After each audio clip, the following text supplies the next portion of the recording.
behin konposta lortuta, urte hori pasa ondoren, behin konposta lortuta nik zuzenean botatzen dugu lurrer, bai? Edo baratzera, edo loretara, landaretara.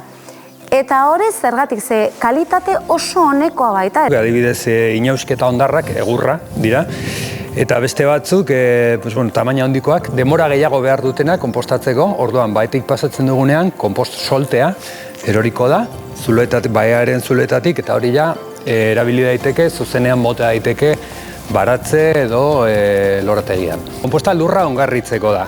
Zergatik, txiko hondakinekin sortutako konpostak, mineral, nitrogeno, fosforo, materia organika eta landarentzako elikagai pilo bat dauzka. Lurrari bueltatzen dio bizitza, orduan dagoen ongarririk hoberena da. Beste aldetik ekonomikaki ez duzu erosi behar, orduan oinura ere hor dago.